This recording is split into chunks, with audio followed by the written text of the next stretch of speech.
Hello and welcome to this brief introduction to Mahara. My name is Jane Richards and I'm the Curriculum Manager for Online Learning and Teaching, so you can contact me if you have any questions about this video or about the processes that it goes through. Okay, we're going to begin on the landing page, that's this page that you can see, of the VLE. This button here at the top, which you can click, brings out a series of links to the various platforms that we use within the VLE. So we're going to select Mahara. And this takes us through to what basically is my dashboard page on the VLE. As we move through these videos, and there's going to be a series of them, I want you to set up a tab at the top where you can also follow these processes and then flick back to the video to carry out the next stage. So at this point, I'm going to pause, ask you to get this far, and then come back to what is basically my desktop page, my dashboard page. Okay, good. Now you will know from setting up your own page that your dashboard page looks different to mine. That's not a problem. It basically means that the page reflects what we've been looking at or what we've been working on as we have been moving through. So it will constantly keep changing. So don't worry if it doesn't look exactly as mine does at this point. If we go to the top here and have a look at the various different icons, you will see that we can choose a language to work in, and we will use English.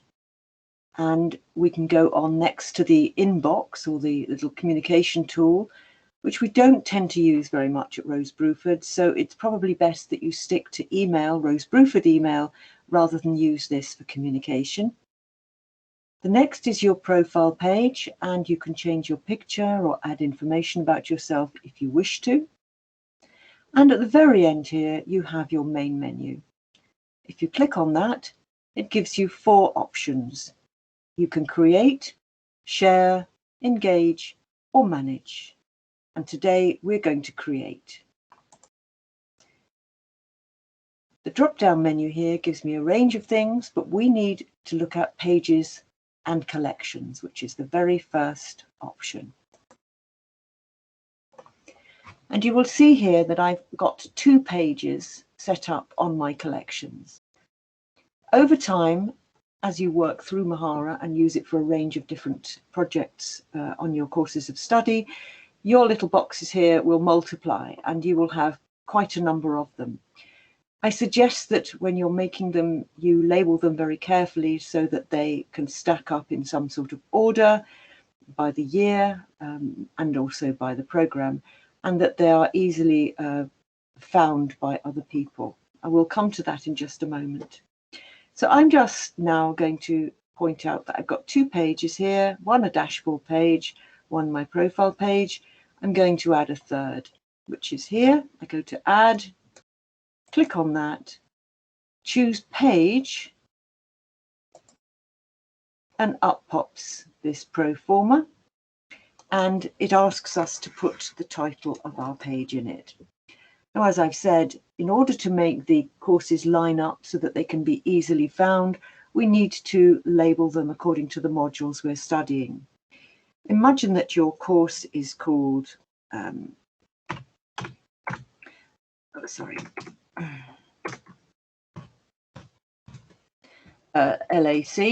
or LX or whatever.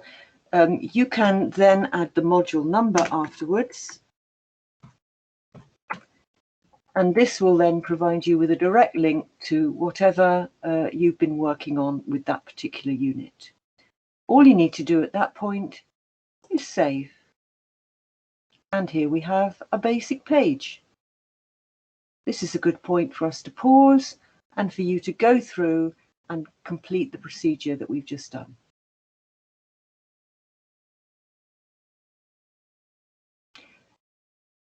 Okay, so now we need to add some things to our page.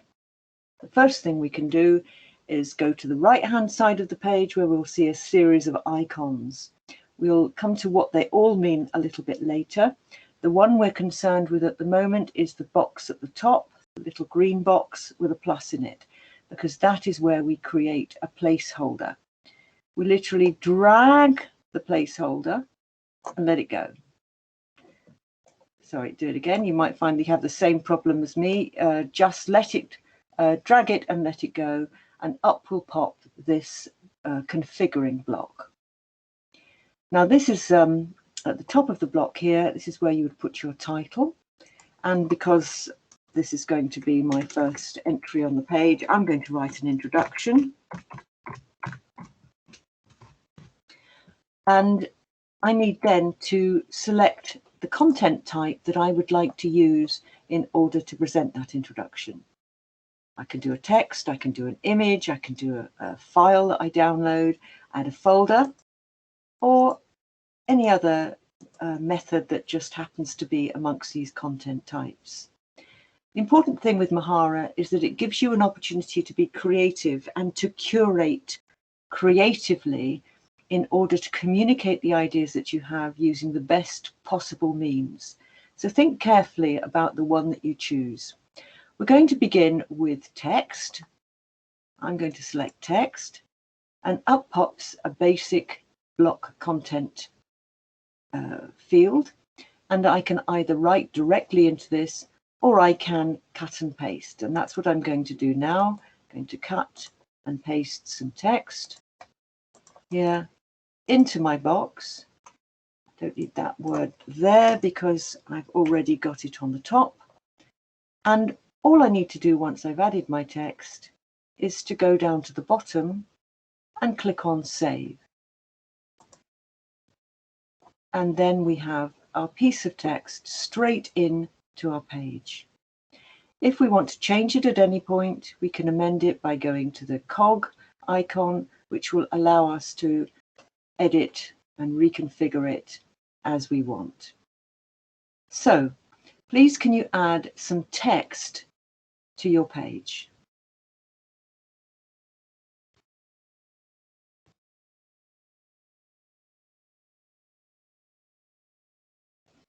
Okay, let's come back to our page and move on and add some more media.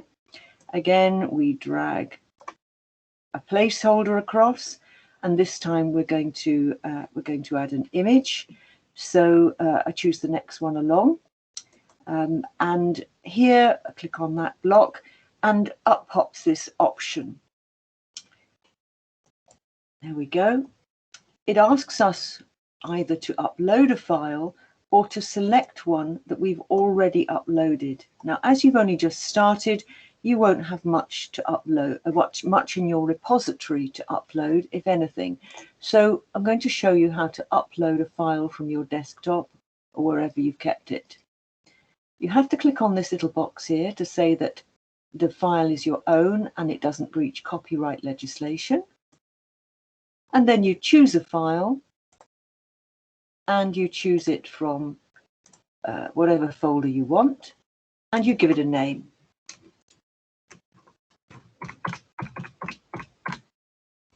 I'm going to call this one Piscator because it's a picture of Owen Piscator. Save.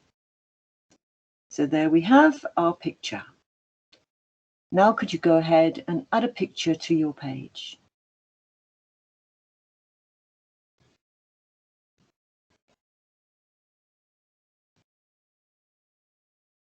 Good. Okay, let's move on and add another placeholder.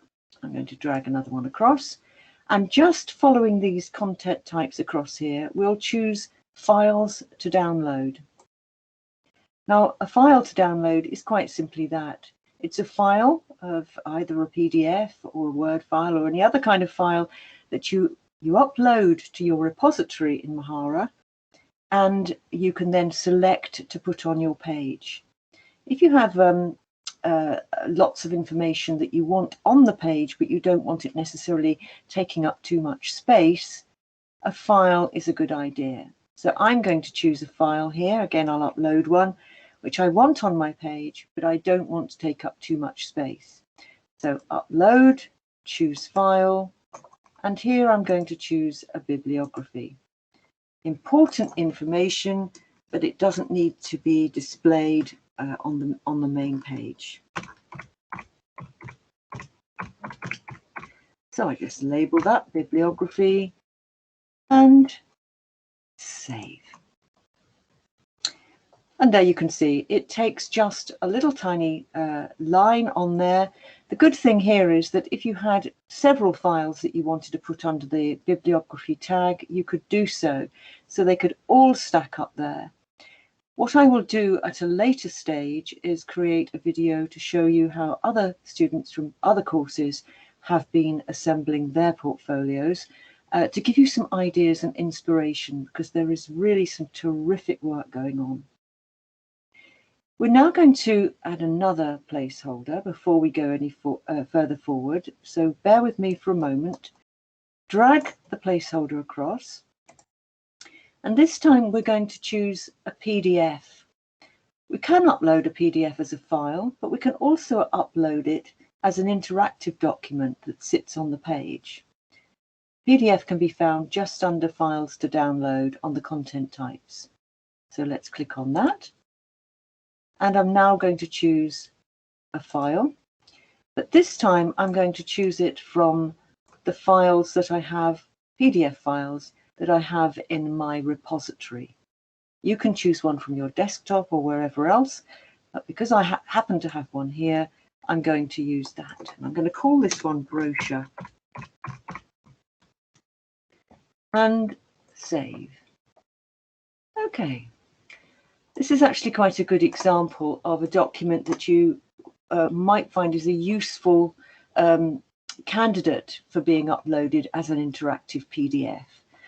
Brochures in their own right might be there for reference. They might be there to show that the whole piece has been created in a particular style with a particular set of pages, using different fonts and colours and images which match or have some sort of artistic conformity. But you don't necessarily want your reader to read every single word on your page. You might want them simply to make a reference to this brochure. You can, for example, search a PDF as a PDF by using the little magnifying glass there. You can make this bigger, you can pull it out as well. But it doesn't take up too much room, but it does allow the entire brochure to be visible and accessible if it's necessary. So again, this is an example of choosing the right tool for the job. So at this point, we're going to pause, and I'd like you to upload a file and an interactive PDF.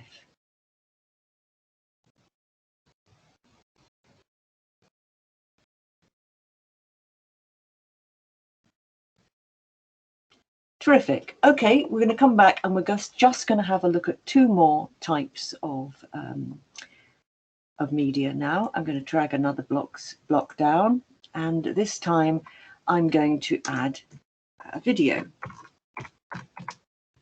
Now, there are two types of video we can add. We can add videos that we've made ourselves that we may have on our phone or on our desktop or somewhere on our own device.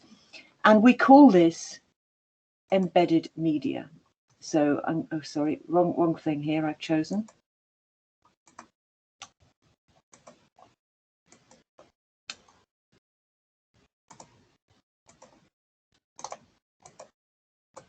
It's not cancelling, sorry about that. Okay, let's try again. Okay, so what we're trying to do here is to add embedded media. So we've got the word media here. And we're just going to call it video again. There we go.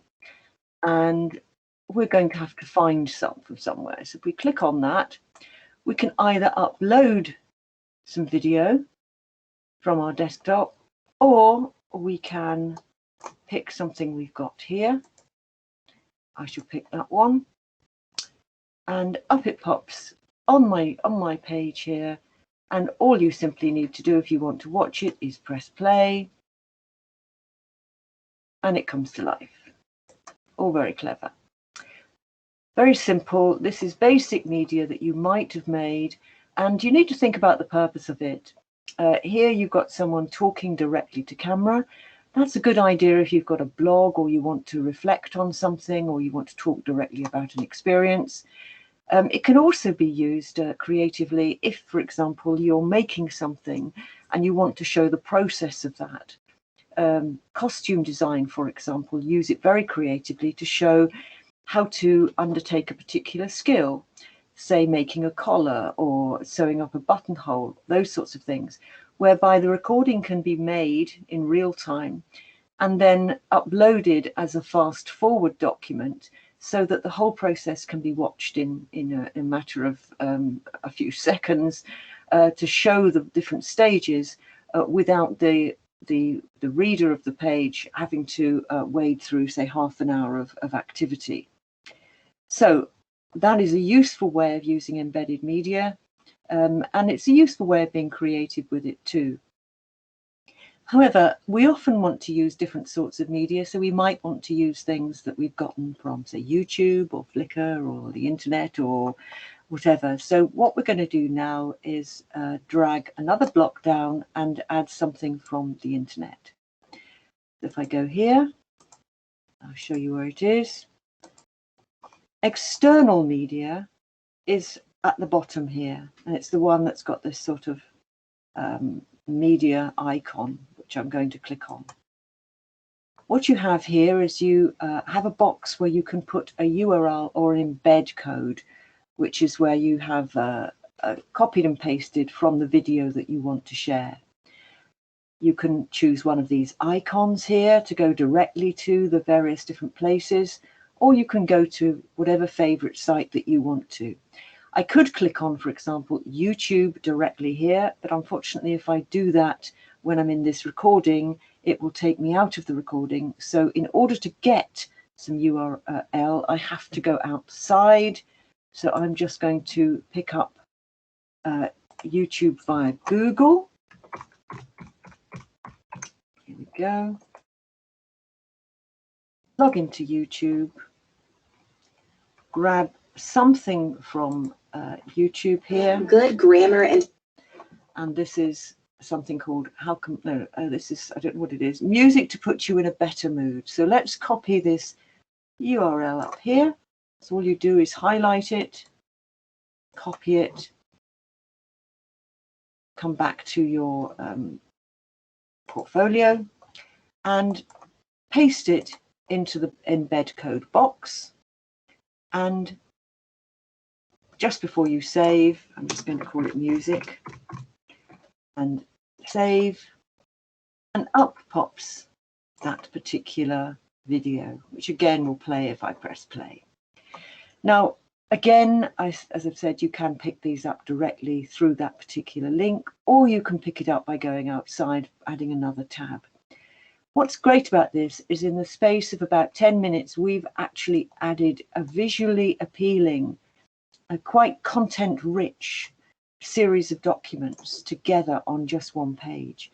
And we can go back and we can edit them, we can move them around the page, we can delete them if we decide we no longer want them, and we can then play with them in any way, shape or form that matters to us.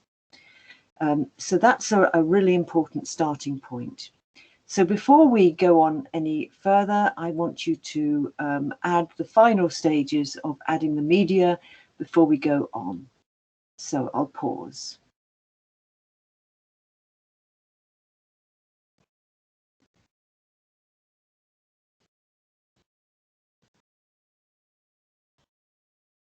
Okay, so by now then you should have your introduction or whatever it is you chose to write for your text, your image, here, your PDF, whatever, all on the same page, and be ready to share that with someone such as your tutor. I do advise that you contact your lead academic tutor or your program director to ask what they want you to do with your work. It is recommended that you don't share it with each other, but that you do share it with your tutors. We obviously have a plagiarism policy and you do want your work to be your own. So let's have a look about how you go about doing that. Well, here you have a series of icons at the right-hand side. Let's go to the second one down to begin with. That one is the display page button. So what happens when we click that? Basically, it simply tidies up the page and gets rid of all the icons so that this becomes a fixed page and the only person that can edit it is us. If we want to go back to edit it, we go back to the top here and we pick on the crayon or the pen icon, click on that, and it comes back into edit mode again at that particular point. Have a go at that, please. Click on the screen and then come back into edit mode. Good. Okay, we're going to now go to the next stage, which is to have a look at the way we can change the look of our page. And in order to do that, we go up to the settings icon, which is the one at the top. Click on that. There you go. We've been at this page before. This is our title. We're now going to go down to advanced, which is at the bottom here. Click on that. Slide down a wee bit more till we get to the word theme. And if we click on theme, you can see that we've got a range of different themes that we can use. Some of them aren't that very different. I'm going to choose, let's choose raw, for example. I don't know what that is. Save that. And you can see all that's really done is to change the font a little. So let's go back again and choose another one. Again, back to the page, advanced. And we'll choose primary school this time and save. And as you can see, this time it's just changed the color of the headers there. Choose one that suits you. Other people have done all sorts of things with this by making their own colorful header boxes. Again, I'll show you that in another video. But you can do all sorts of things to make the page completely unique to you. So once you're happy with your page and you want to share it, you go over here to the right-hand side and you choose this padlock icon and click on that, and it will give you this opportunity to share with others. So come down to the almost to the bottom of this page, and you'll see this box here which is share with. Click on that and just click on person, and in the search box click on the person that you want to share with. So let me just put something like Neve, School of Performance. If I were to save this here, my work would then be accessible to Neve. I could go on and add another person, and I could make this Nick, and that would be the head of school of DMTA, and so on and so forth. You can share with your tutors by adding them each down there.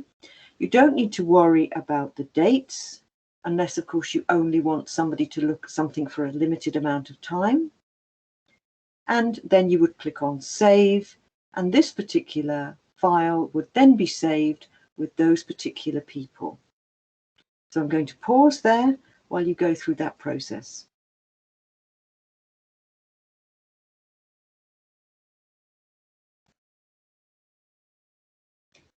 Good. Okay, well, I'm going to come back then to the page here just to finish off. And just point out again that the key to using Mahara, even in this most basic way at this particular point, is to think about finding the right media to communicate what you're trying to do. Have a go at these basic stages and come back to the list of various different recordings that will be made to see other things that you can do with Mahara and be inspired by the way other people are using it. But if you have any questions, just get in touch with me and I'll be pleased to help. Thank you.